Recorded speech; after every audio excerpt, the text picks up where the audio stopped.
here we have our first speaker, Rahul Saxena. He will be talking about bulletproof your protocol or make $1 million session. So cheer up for our first speaker, Rahul Saxena.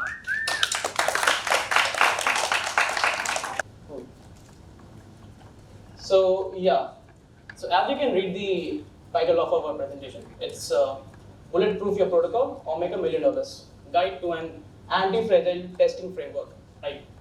So first of all, I'd like most of the people who are heading back to come just a bit forward because this session would only be good if we can interact a bit, right? Testing is a much more of an art than a science, right? So this big title here means basically we'll be checking out how to test our contracts and what is the mentality that we should be going in while trying to test our contracts, right? And we have a lot of things to cover, but if you get the time, we'll also see how to use a tool called Foundry. Cool? Yeah, so who am I? I am a foreign dev at Sublime Finance. Sublime Finance is a under-collateralized lending protocol, pre-launch. I am into testing and low-level code. Low-level means I like EVM code and my hobby is gas wolfing. Ethereum India fellow, yeah, Ethereum India introduced a fellowship and I was a successful grad in track 2. A successful grad from track 1 is in the audience here. I won a few Web3 hackathons, won a few prizes, audited a few contracts. That means I tried to find some vulnerabilities and was successful. I am a computer science graduate from IIIT Bhubaneswar, and you can find me with the handle Saxena across platforms. Thank you. Yeah, so this is a cool graphic about creating your anti-fragile testing framework. So can we have any kind of guesses why we are having this particular image for this talk? Like, does anyone have any idea why I used this particular image for this talk? Any ideas? Does it look cool? It could be one solution. But the reason to this, I would tell you in a few minutes, okay? So let's go ahead. So starting with the very basics, what is DeFi and why do we need it? So anyone wants to hear, go and say what DeFi is? Anyone? Yeah? Anyway, so let me speak. DeFi is decentralized finance, and DeFi, what it essentially does, it tries to bring as many as the financial instruments and primitives on blockchain and make it decentralized and basically peer-to-peer, so that we remove the centralized authorities on all financial instruments, right? So why do we need it? Okay, if you have heard the story of Bitcoin being originated, you would realize that Satoshi Nakamoto released it just after the 2008 housing crash in the US. And why was it significant was because the governments across the world had distributed funds arbitrarily to different companies, which was obviously taxpayers' money, and the taxpayer did not have any say in where the money was being spent. So this arbitrary behavior by different authorities led people to believe that their money wasn't really theirs. If someone else is controlling it, how can it be theirs, right? So the answer to this was Bitcoin. And Bitcoin is something that you can own, it is yours, and it will be yours. So DeFi is just an evolved version of the initial vision of Bitcoin, and we need it because we need to own something, right? The government cannot tell that it's not your money anymore. So that is why we need it. So yeah, as I told you, I work at Sublime Finance, and Sublime Finance is an under-collateralized lending protocol, pre-launch at Ethereum, and we are pretty much ready to launch, just waiting for the market conditions to get a bit better, and we'll be ready to launch. Yeah, okay. So let's talk about why I wanted to do this talk, right? You might have heard of several hacks happening across the DeFi ecosystem. Starting with Rari Capital getting hacked, it's Ethereum pool getting drained, Nomad Bridge getting hacked, Ronin Bridge, Venus protocol, so many protocols getting hacked. It's not even funny anymore. Okay, it's people like you and me who are losing their money on a very regular basis, right? So the safety of DeFi users is very important. It cannot be neglected because if you keep on neglecting your users, they are going to switch back to centralized finance, which is something we do not want, right? So what is the holy trinity of DeFi user safety? The first thing is protocol testing.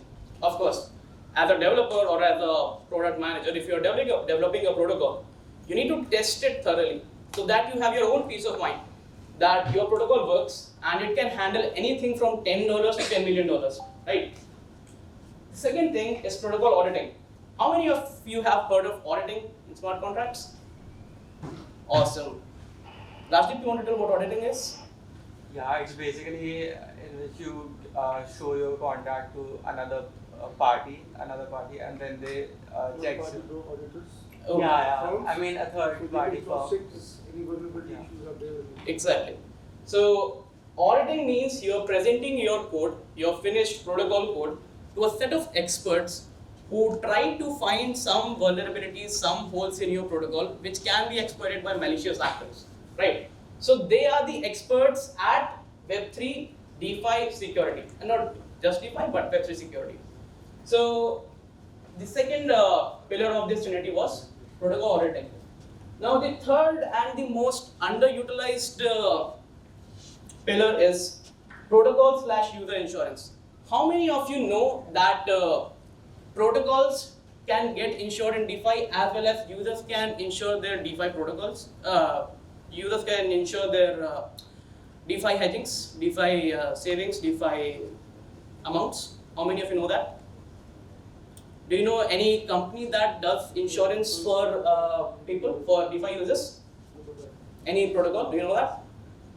Okay.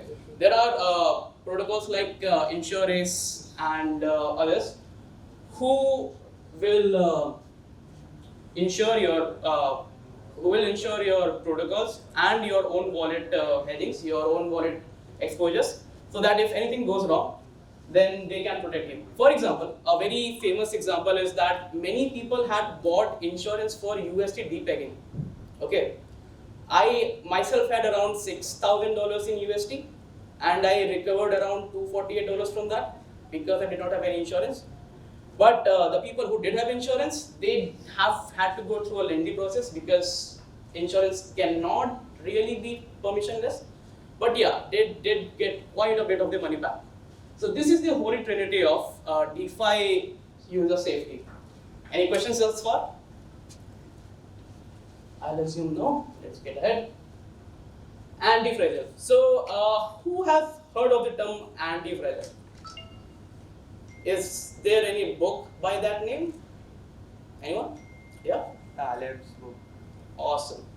So would you want to tell us what you understand by antifragile? And by the way, it's that same image. It's just that it is drawn by a 2-year-old kid, so bit distorted. Yeah.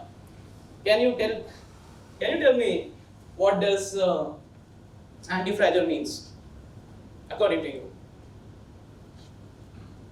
Okay, I'll let you know. See, there's a thing called fragile. Okay, you get delivery boxes. It's labeled fragile, right? And that means if you kick that box, the thing inside it will probably break, right? Now, if I ask you what's the opposite of fragile, you'll probably say robust. Because if the box has, say, a steel cylinder inside of it and you take it, that steel cylinder might not break, but your leg will, right? So that is robust. But robust is not exactly the opposite of fragile, because fragile things are breaking when you kick it. So anti-fragile means things that gain from being kicked around. Okay, let me give you an example. Have you ever seen a forest fire happening in California, where a lot of, like Australia, koala bears getting, burned and all? So why do you think it is so hard to control that fire? Anyone? Why is it so hard to control a forest fire? Because there is like dry wood all over, like sparks are inevitable in summers. Exactly. It starts as a small fire, but the air that is trying to put it away, it's actually making it stronger. You understand that? It's making it stronger by increasing its reach to more burning material, and therefore it becomes so difficult to control it because you cannot control the air, right? So what you have to do is the blanket operation to try to cover the entire fire area at once, which is difficult and yet to be figured out how to do effectively. Another example, this image, is a mythical creature called Hydra. Have anyone heard of that? Yeah. Cool. So what did you hear about that? Cut off one head, goes back. Awesome.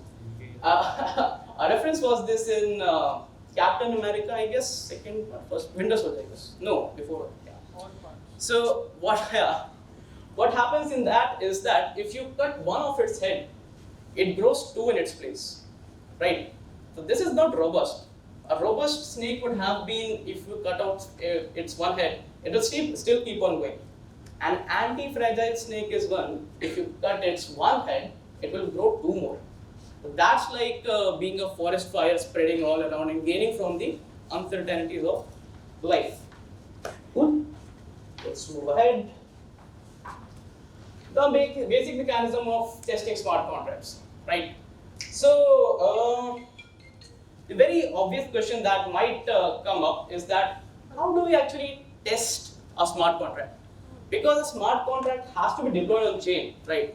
It has to be deployed on chain, real users have to interact with it, real users have to put their real money, and but then you have to see whether they can be liquidated, they can repay their debts, or they can liquidate others, or they can buy other insurance, things like that. So how do you think we test that without actually deploying it and spending a lot of money and gas and deploying and stuff? Static code analysis. Sorry? Static code analysis. Static code analysis is a good starting point. But if I want to see that my transaction goes through or not, how are we testing that? On test networks? Test networks, yes, we can do that. But say you do not have the time or the resources to deploy it again and again on Rinkiby or Goerli and just want to do it locally. What happens? Local chains? Huh? Local chains? Exactly. So there are testing frameworks like Brownie, Truffle, Hard Hat, and Foundry, which creates a blockchain, local blockchain in your own computer, in your own local network, and on that network, you deploy your smart contracts. You create mock tokens so that you can use those tokens. You create mock accounts that accounts get those tokens and see whatever they are doing. And then you can introduce a lot of things such as what will be the block number, what is the state of the Ethereum machine that we are forking, and things like that. So is it clear how we are abstracting away a huge thing, a huge decentralized thing, right into our laptops? If you try to understand it, this is really cool because you are abstracting away the entire chain, entire Ethereum chain, whose validators are across the world, into your own laptop. This is pretty amazing, to be honest.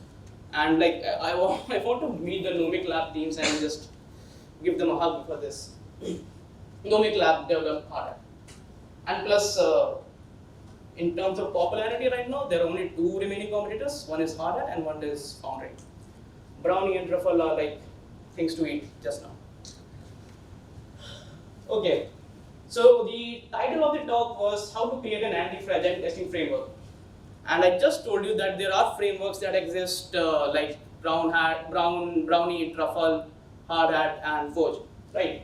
So what did I mean when I say testing framework? Any ideas? Wonder what I think. Anyway, any ideas? What can a comprehensive testing framework mean apart from the things that Foundry provides, Hard Hat provides, things like that?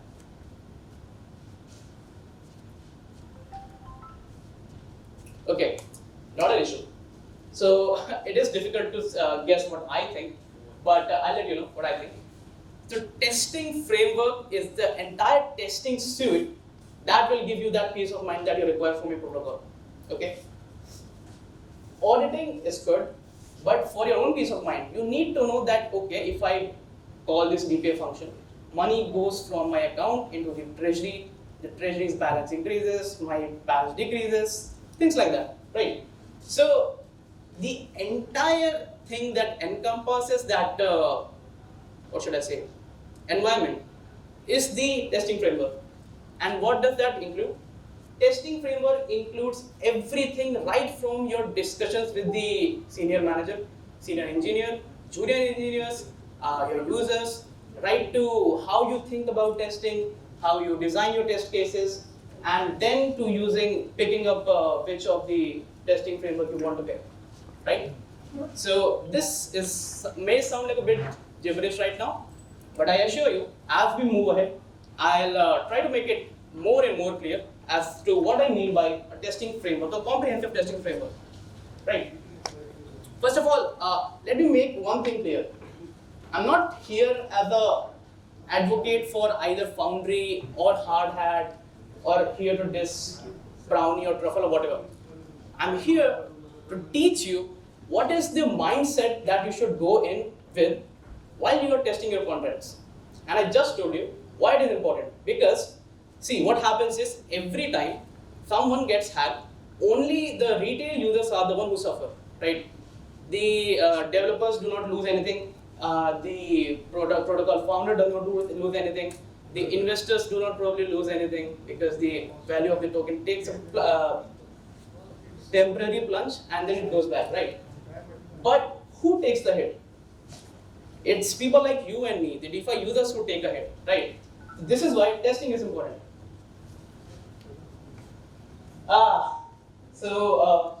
The classic question, come on tech bro, why can't we just automate the entire testing process? How many of you have heard this thing? Why can't we just automate the testing process? Yeah, right? Okay. What exactly did your manager or boss say about automating the testing process? The first thing is unit testing every functionalities and then go on to write some scripts for stress testing. Okay. So I assume that you come from a Web2 background, right? Yeah, Web2 and Web3. Awesome. Like Web2 plus Web3. Awesome. Nice. So what he said is probably the reality of every protocol, every software firm that is not run by completely technical people. Okay. And I think many of you might agree with this. Why can't we just automate the testing, bro? It's just checking whether everything works or not, right? Right? Anyone wants to counter this? Like why we can't automate testing? Maybe from the security point of view, we can't automate things. Can you elaborate a bit? I mean, test cases themselves take a lot of time to write against new functionality. Stuff keeps on changing so fast. It's difficult to keep up with writing test cases for all the new functionality. True, exactly. But I'd like to answer this with an analogy. See, when they say why can't you automate testing, what they're essentially saying is why can't you automate checking? Okay, so you can definitely automate checking. You can check whether the repay function is working or not, whether the liquidated function is working or not, whether the wallet is connecting or not. That is checking, and you can most definitely automate that. You're right, you can automate that.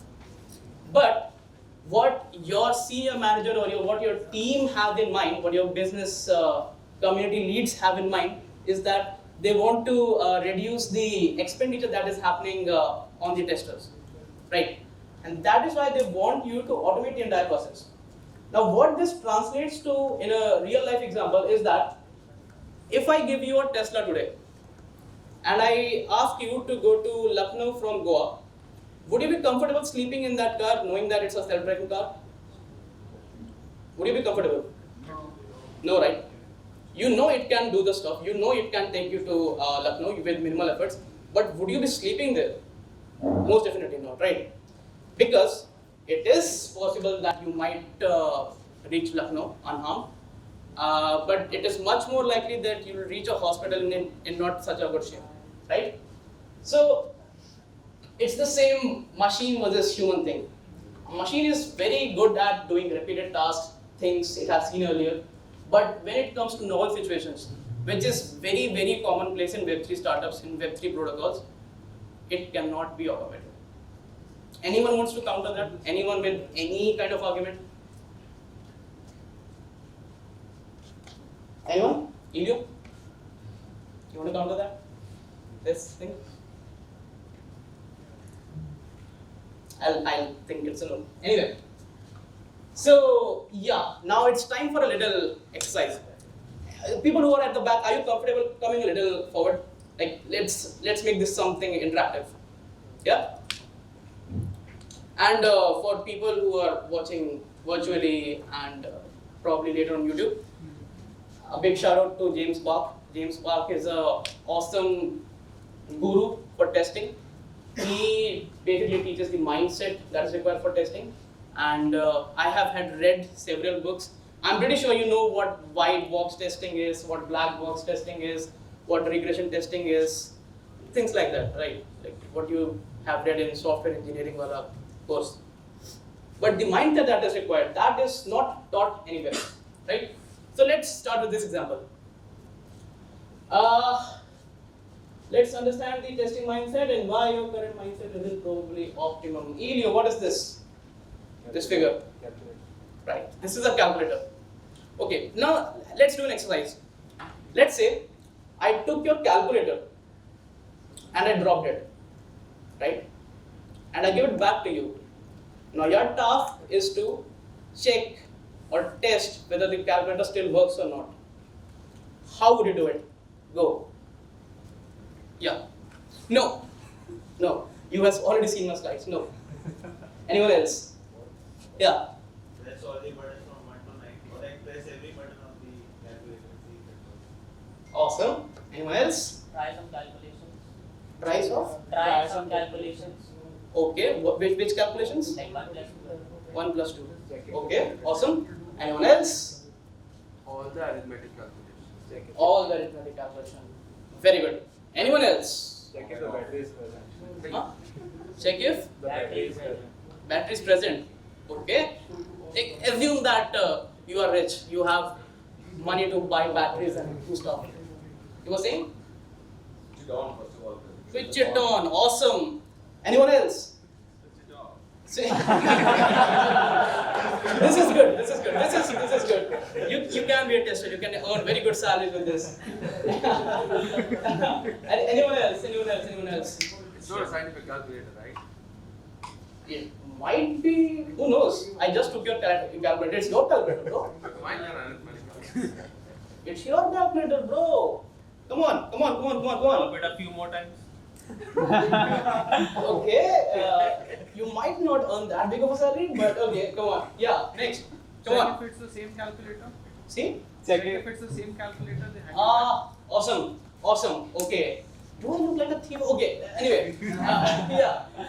Anything else? Anything goes. Regretting the thing in the first, whatever the outcome in the mind, the same outcome is coming on the calculator or not. Haji, again, please. Like a basic calculation, 1 plus 2 is 3. I know. Yeah, someone already said that. You do all the arithmetic calculations, Yeah. right? Router guy. Anything else? How would you check it? Come on. Be interactive. Anyone else? How do we test whether the calculator works or not? Very simple question. Physical condition like it got dropped. Get two calculators and try to check if both are giving the same Giving the same word. output. Oh, okay. Anyway, I thought you would say vibe, but yeah. So, okay. Pretty good answers, everyone. Pretty good answers. I was not expecting this level of answers. And like, clap for everyone here because this was good. Nice. Now, let me start with my definition of what a tester is. Excuse me. Can you get me a bottle, please? Yeah. Water. Yeah. So yeah. Yeah. Can I start with my definition of what a professional tester is? I mean, of course we can start with mine, but your inputs wouldn't hurt. What do you think it means to be a professional tester? Say it in less than 6-7 words.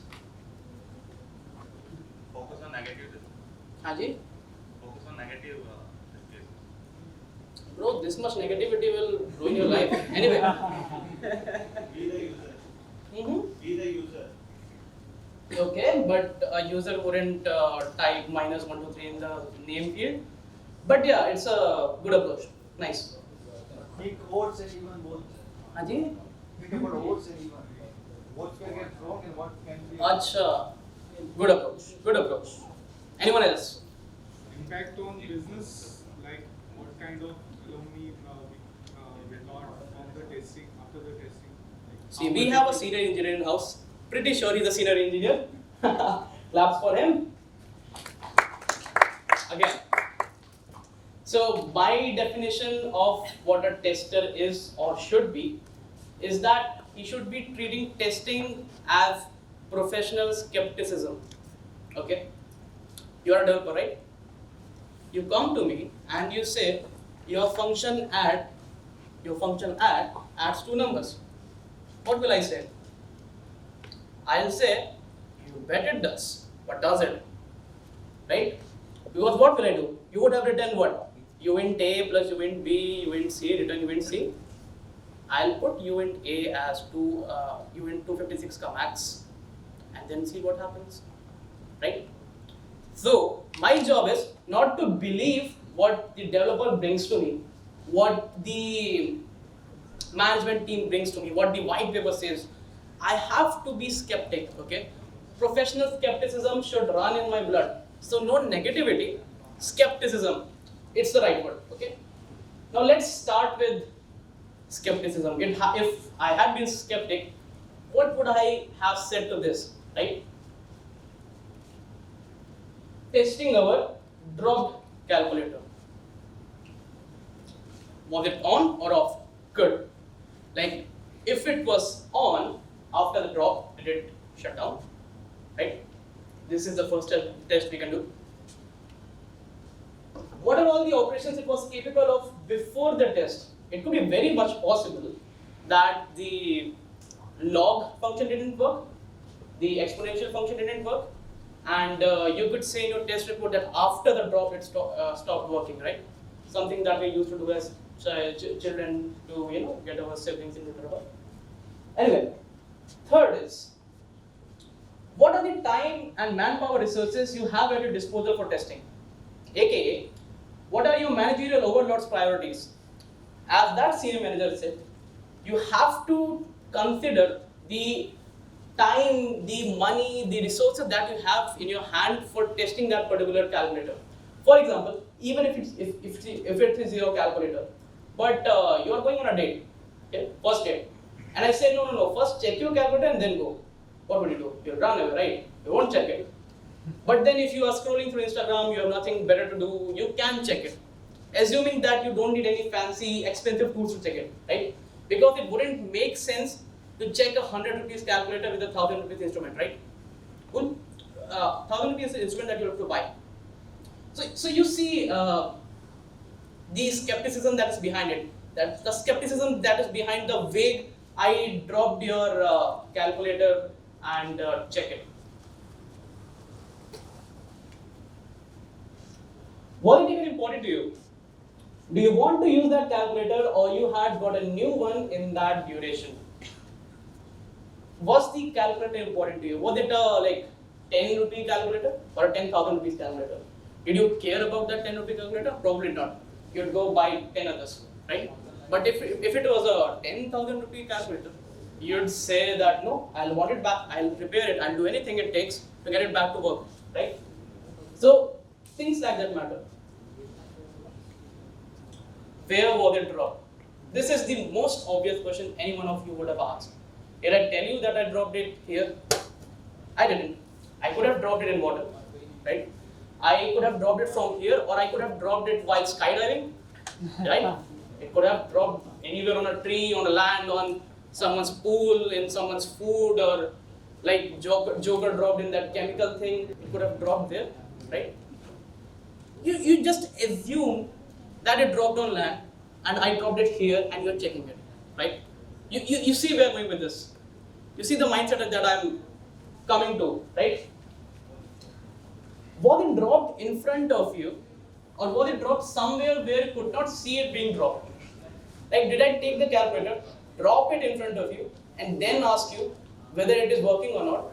Or did I take it somewhere, you did something to it, and told you that I dropped it, now check it, right?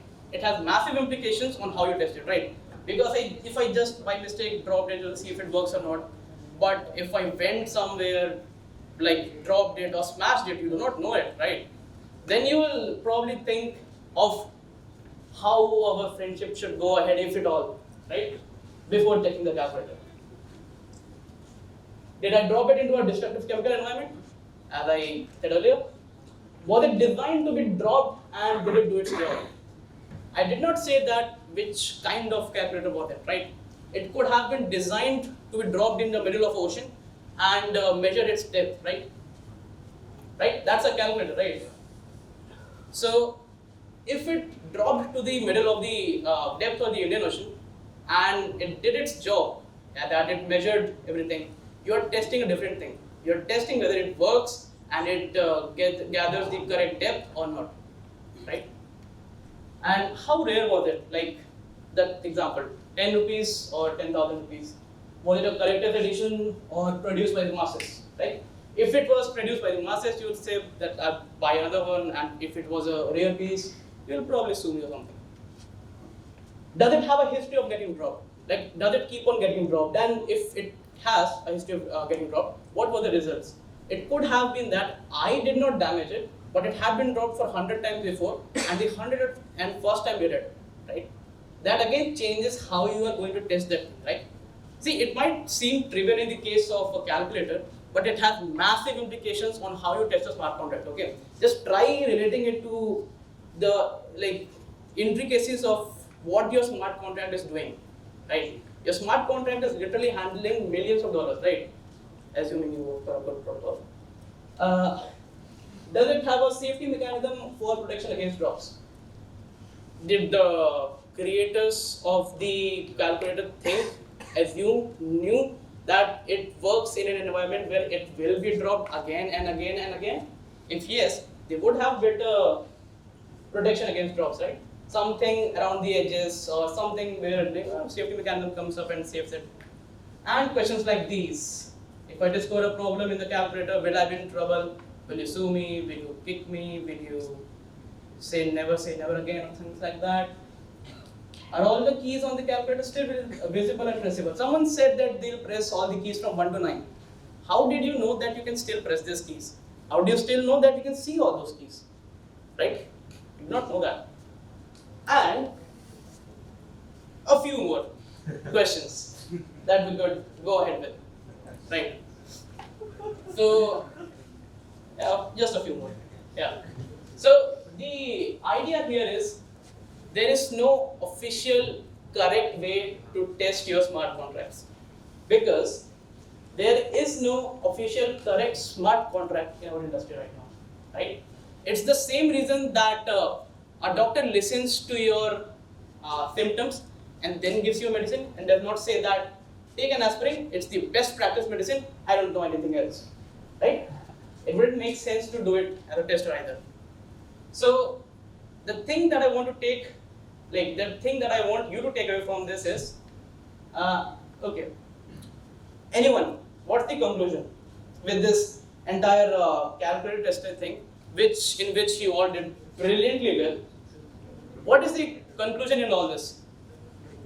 Okay, what is the thing that we are coming at? What is the thing that we are zeroing in at? Anyone? How much test cases you can think of, anything you can think of, how much test cases questions you can come up with. Okay. Basically, mindset of professional skepticism. Mindset of? Professional skepticism. Okay, awesome. Where's the volunteer? Make sure that they have mics, okay? At the back, okay? Router guy. There can be multiple n number of test cases, but we have to narrow down to what signifies our business and what is required for that. So we have to create it for our product. Awesome. Anyone else? There Find are out many the- edge cases, like at the first time we cannot think of that. Good. Anyone else? You are Find out good the at- problem early. Find out from? Find out the problem early. Find out the problem early. Like Okay. before pressing all the buttons, make sure that you can see them. Yeah, sure. Yeah. You, please. You are good with permutation and combinations. Okay. And anyone else? See, these are all good answers, and this can be summarized in this particular thing. There is no correct official way to test your smart contracts, and your smart contract testing should always and every time be context driven. Okay, you do not test your lending protocol the same way as you would test your NFT staking contract, NFT staking protocol, or your bridge protocol, right? And please make sure, do not take this in a way that I am against checking. Okay, checking is doing unit test, doing integration test, doing regression test, and stuff like that. For example, the Nomad bridge hack that happened. Who can tell me why it happened? How did it happen? How did the bridge get hacked? Mizan? Anyone else? How did the Nomad? Do you know Nomad bridge got hacked? Yeah. It was basically a bug in the smart contract. Uh-huh. They were making some routine changes, Mhm. and there was one check which didn't happen because of a value set to some. See, yeah, a very short explanation for the hack was that a function that was not supposed to be callable by address 0 was callable by address 0, right? This is the most simplest sanity check that you'll do ever in your life, probably. And did they do that? Definitely they did. But what went wrong was that they did not do the basics. This is a little advanced. This is after you have done the basic testing, right? You cannot do away with unit testing, you cannot do away with integration testing, and you do not do away with regression testing. What is regression testing? Anyone? Anyone that's studied software engineering remembers what regression testing is? Anyone can tell me? Test your already existing features again to make sure that they are fine after the changes are. Exactly. So once you have your protocol ready, once you have your tests ready, and you have run those tests, it's all cool. And once you make some changes, you do not just test that change. You check all the tests again to see if it had an impact on anything else or not, right? So did you say that did they make a routine update? Yeah, okay. So when they made a routine update, their GitHub actions or whatever they use should have tested the same tests again, right? And it should have been caught there, right? So that is what I'm coming at. Nomad bridge was hacked for $150 million, right? That is not an amount that you mess around with. For that, you need serious DeFi testing, right? And since DeFi testing is so neglected, these kind of things happen and there is no thing to look up to, no precedent that can look up to it. Now, let's discuss the problem that I faced, that I realized that existed in the industry, that prompted me to do the talk. Let's get back to this slide.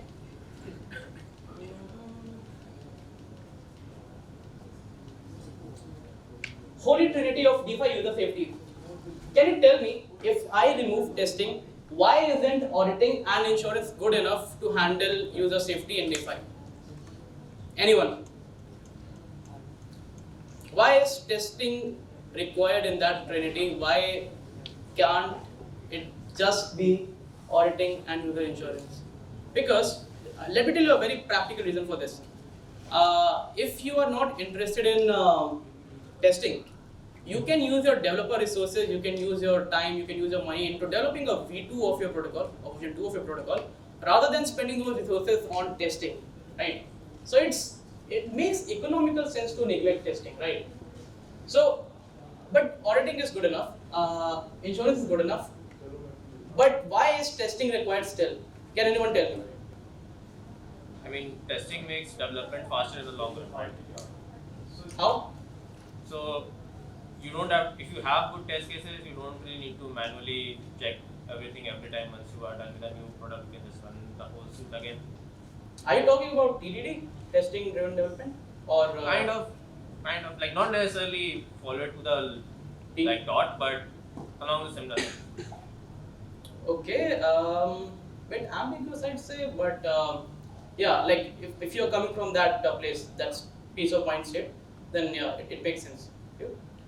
So when you do testing, you have multiple things happening, like use cases or multiple type of actions which can happen on your functions. So which you probably only you might know, the auditors might not know. Yeah. Okay. So primary testing from your side ensures that you feel that whatever you develop has crossed all the use cases and all the checks which you wanted. Okay, cool. So let me tell you why all three of these are important, right? When a developer tests their own protocol, tests their own code, they have their own biases, right? Because they develop the code. They think that it should be done in a certain way, so they will write tests a certain way because they do not have context-driven thinking. They have set one context while developing, and they'll be using that for testing, right? And this is where auditing comes in. So the blind spot of testing is that developers have their biases, right? This is where auditing comes in. Auditing provides you an expert, fresh pair of eyes to look into the same contract and find new vulnerabilities. But is there a problem with auditing? And mind you, the CEO of Core Audits is in the room. So yeah. Anyway, is there any problem with auditing? You have a trust. You don't know what situation the person is while they are testing the product. Good. Anyone else? They may not test it functionally. I mean, Test it functionally meaning? the business use case, but Yeah. just from security perspective. Okay. Yeah. The auditor might itself have knowledge gaps. Awesome. Yes. Anyone else? It is slow. Auditor audit only what we give them to auditor. Oh, sure. Yeah. Yeah. What? Means auditor doesn't know full context of our product, so No. Auditors remain in touch with the development team, and they know what you're doing. They keep on contacting you until you clear things for them, right? So that is. but Yeah.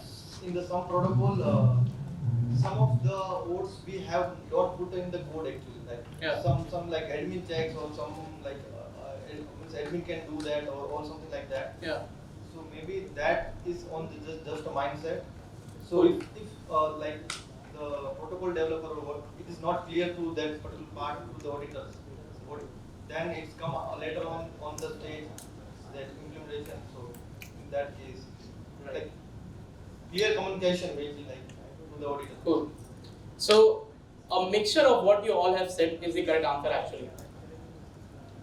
For example, if I form a team of 5 people and you form a team of 5 people, and I take the best people from Stanford who have been studying security for 10 years, and you take random 5 people off the street, who do you think will find better vulnerabilities, find more vulnerabilities, find more edge cases in the same set of contracts? My team or your team? My team, right? So, what if we work for the same organization, right? So, as a protocol, you do not know which team audited your protocol, right? So, subjective is auditing is a very subjective game. There is no plausible measures you can have against the quality of auditing and things, right? Because a scenario where both the auditing firm and the protocol getting audited is that the auditing firm says, yeah, this all looks good, go ahead and they stamp it. And the protocol says, wow, we developed a cool protocol that has 0 vulnerabilities, let's go ahead with it, right? This is good for both of them. But who is this bad for? Us, right? So again, even with very good auditing firms, one problem that comes up is that audit firms only get a commit hash of your protocol, right? So they get a particular instance of your protocol. But what happens is that protocol auditing usually takes 4, 5, 6 weeks, even more for auditing. And do you think that the development team stays still for 6 weeks? No. They keep on committing. They keep on committing, thinking it's small changes that do not make any new vulnerabilities, do not make any changes. But world is a strange place. Things happen, and people get hacked. So testing and auditing complement each other perfectly, right? And insurance is the last thing that you can fall back on if everything fails. If everything goes to shit, insurance money will help you salvage some of the funds that you had invested in the protocol, right? Right? Cool. So if any of you are using insurance heavily, DeFi heavily, make sure to get yourself insured, right? Moving on ahead. By the way, does anyone have any questions with the explanation of the trinity for user defined safety? Okay. Now that we have a good enough idea about testing, let's talk about the qualities of a good tester. Anyone wants to say, after all this conversation, after all this discussion, what are the qualities of a good tester? If you want to be a good tester, what are the qualities that you should possess? Go. Tester knows the context. Okay, knows the context. Yeah. Anyone else? Never trust the developer. Never trust. Very good. Professional skepticism. Yeah. Anyone else? Any quality you think they should have? Be able to eat 80 golgappa, something like this? Discipline. No? Huh? Discipline. Discipline. Very good. Why do you think it's discipline? Because it's kind of, you have to follow a certain path, strictly. You don't get messed up with the... See, I'll tell you a very good example. Testing is a job where you cannot let your emotions come in, right? It could be very well possible that you are testing a mission critical software and your dog died the other day. If you let your emotions overwhelm you, you might do a very, very bad job at testing and things might slip through the cracks, right? So discipline of emotions is very, very important as a tester, right? Anyone else? Out of the box thinking. Very good, very good. Anyone else? No assumptions. Very good. No assumptions ties back to context-driven thinking, right? You have to ask questions. So someone says test this, test that. You don't have to give an answer at all. You start asking questions first, right? No bias. Huh? No bias. Exactly. No bias. No bias means you go in with a clean slate. It's not your job to listen to what the developer says and what the white paper says. They say something to you, tell them, okay, I listened to what you said, but I am only driven by data and inferences, right? I'll see by myself what happens when I do this, what happens when I do that. I'll not listen to what you say happens after that, right? So just let's see what are the few qualities that I came up with. Something is audacity. Audacity is fighting with the manager, saying that no, it does not matter how much time it took to develop it. The time to test it and develop it are not interlinked. Suppose you can make browser integration for a thing using a library in 15 minutes.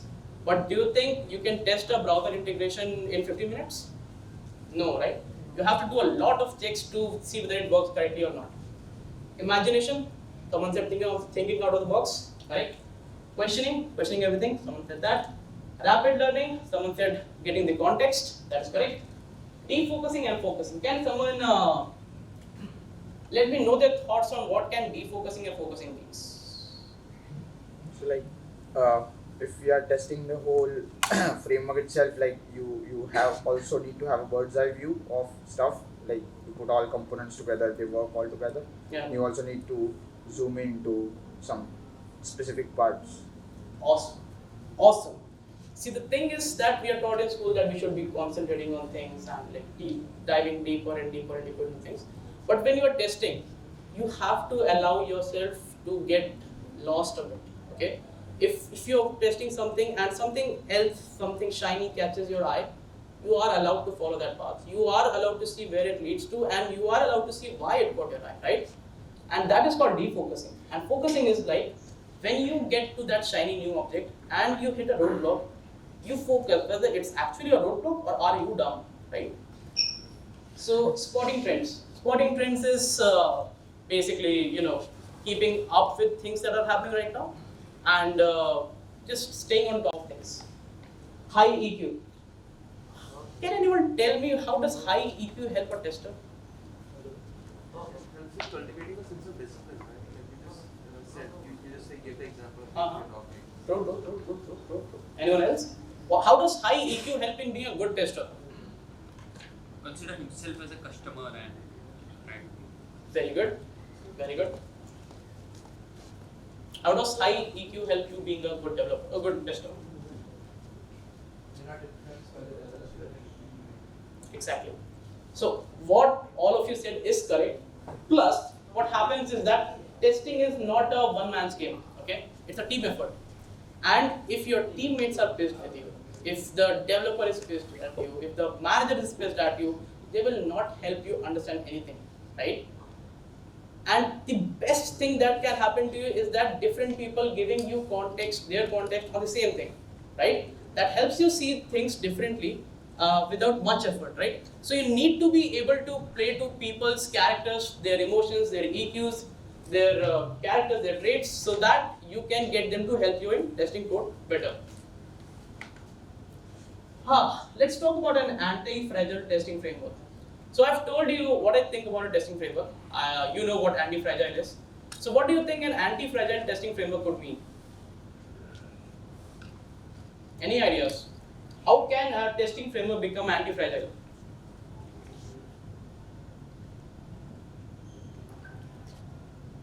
Having all possible test cases? That is not possible. You do not know what will happen in the wild because there are 0-day vulnerabilities, right? But Dynamic testing? not really. Dynamic testing is fine as a method of testing, but what I mean by anti-fragile testing is that anytime a new hack occurs, anytime a new research occurs, that should strengthen your testing suite. That should strengthen your testing framework, right? For example, does anyone know about how the Venus protocol got hacked after the USD depegging? No? Okay. After the USD depegging, what happened is that the Chainlink Oracle for USD stopped working, right? It did not show values below a certain point of precision of decimals, right? So what happened is that people took out loans by placing USD as the collateral, and since USD's actual value was much lesser than what was being shown by the Oracle, because the Oracle had a circuit breaker, they took out money as loan and went away with it. They flew with it, right? So how did it help Sublime Finance become an anti-fragile testing framework? Any guesses? Any guesses? Like I told you, Sublime Finance is a lending protocol, very similar to Venus protocol. How did it help Sublime Finance? It helped Sublime Finance in the case that we developed, we discussed this exact same hack, and in every one of our tests, we included a condition that this should work even if there is a wild fluctuation of prices. Even if the price record stops giving you current feed, the function should go through or the function should stop, whatever be the context of the function, right? So the loss of one protocol helped us become better, right? This is like the head of Venus getting cut, but lots of other lending protocols getting stronger, right? Do you get the context? Do you get the thing about It's like learning by example. yeah, getting stronger by examples, right? It's like working out. You break your muscles so that it grows out bigger and stronger, right? I think it's time, so I'll just quickly skip to the $1 million part. I think few of you came for that. Yeah. Sorry, I took quite a bit of time. Yeah. Sorry. Yeah. So this guy is a boxer. So you can get $1 million by boxing. Simple. Go out box. Right? No, not me. So okay. Let's talk about Code Arena. Who has heard of Code Arena? Like 4 is the stylized version of it. What is Code Arena? Place where protocols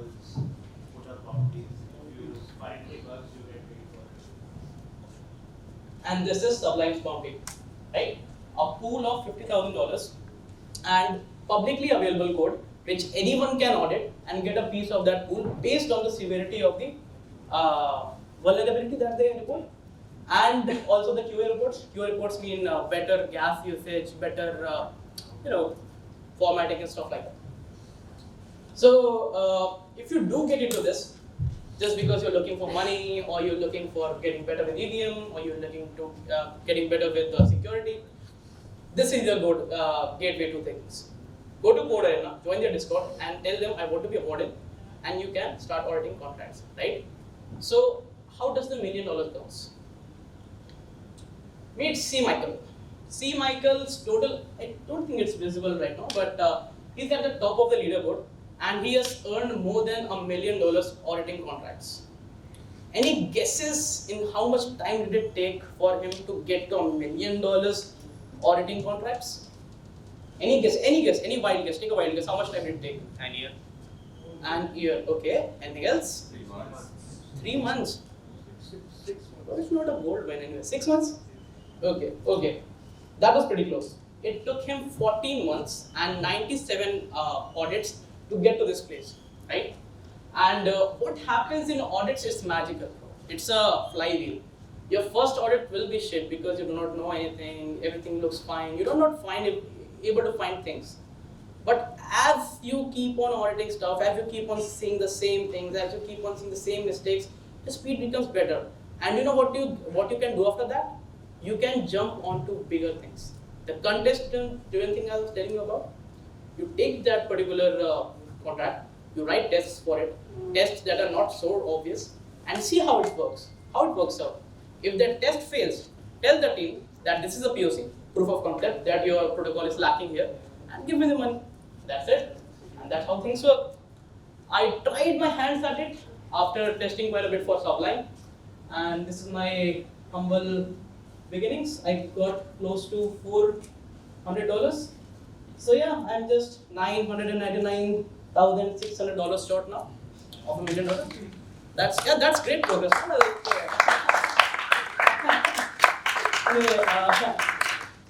So this took me 6 hours, I guess, over a Saturday and Sunday.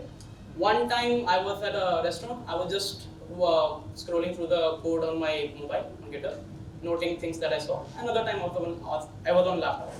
So 6 hours of work, if you are getting $400, it's not bad. It's not that bad, right? And the better thing about is this: you are getting better every time you audit, right?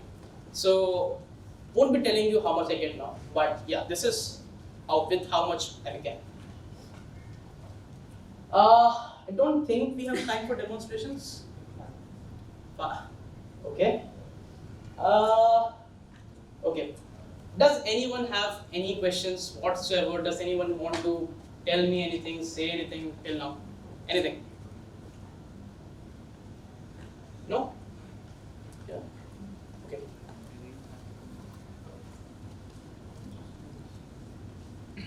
How do auditors decide the level of severity? Like how do? Severity, level of severity. They don't. They are the judges. Yeah. There are judges judging what is the severity of the vulnerability you have found, right? And once you become a good enough auditor, they invite you to be judges, right? And the judges get a predetermined payout every audit that happens, right? So it's good, easy money, I'd say, right? You're getting paid for your experience. You're getting paid to look at a screen and say, oh, good, right? Next, anyone else? Yeah, please. Any resources or like? Yeah, like I'll get to the resources in the next slide itself, right? Anyone else? What do you think about programs that are correct by construction? Programs that are correct by construction. Like agents can be like function type managers, dependency type managers. Programs can be correct by construction. Programs can be proofs. Yeah. Cop and those guys. What do you think about those? Why aren't those more? Or like maybe Brutus, I'm not sure how it's correct by construction, but at least the idea seems to be there. Yeah, true. So the thing is that what you're saying is obviously correct, but the overwhelming majority of the DeFi protocols are written in Solidity and Viper, which are not essentially that correct. And for reaching that correctness, you have to go for formal verification, right? And formal verification is something that is very hard to do. You obviously cannot automate it, and there are very few people who can manually, formally verify entire sets of smart contracts, right? So it's very context driven. What are you auditing, right? If you're auditing like circuits for your ZK protocols, then obviously we can do that. This is not much required, right? So you're correct there. What about we're putting $1 million in bug bounties and stuff? Yeah. What about putting $1 million in education about programs that are correct for construction instead of? Yeah. So this is exactly where we turn to, I guess, human psychology. Yeah. What's the solution? Yeah. So human psychology is that if you simply tell people not to smoke, right, there will be lesser lung cancer cases, right? You can spend 1/10 of the money that you spend on cancer research on telling people not to smoke, and there will be lesser cancer patients, lesser cancer deaths. But we prefer to do the sophisticated things, not the basic things that are required. But yeah, we are getting there. I think you, Nethermind, is like very actively into this, right? I wasn't trying to pitch, but yes. Yeah, cool. Anyone else?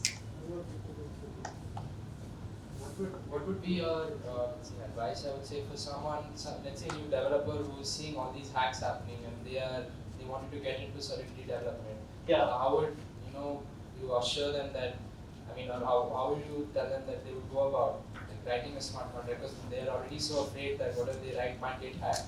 So what would be your advice for their approach to this sort of? First of all, newbie developers, there is no one braver than them, right? They think anything they write is like bulletproof. Only the experienced developers doubt everything that they write, are afraid out of their skin as to what they've written or not, right? So I'll tell you about Solidity itself, right? I'm not very fluent with Viper, so let's leave it at that. Solidity itself is a very short, sweet and small language, right? If you come from a programming background, it won't take you more than 2-3 weeks to get your hands up in Solidity, good with Solidity, right? But what ends up happening is that if those people start writing contracts that are being used by millions, it's bound to get hacked, right? So what you have to do is study the audit reports that are published by all leading audit houses, including Code Arena and Cool Audits, and study how the EVM works, right? Solidity, Viper, even Cairo, I guess, Huff, Yule Plus, everything works on how the EVM works, right? It's just different ways of interacting with the EVM, right?